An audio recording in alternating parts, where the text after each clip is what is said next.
This is the compound, gatehouse, and there are already neighborhoods. There are buildings in the neighborhood.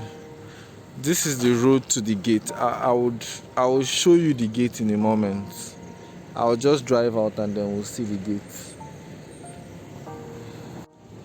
So that is the road into IMT.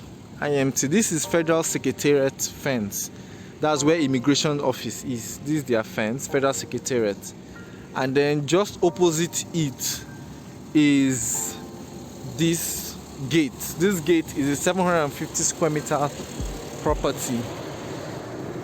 Federal allocation. You get a federal allocation letter. It's not actually a state, it's federal, and I'm going for just 40 million naira.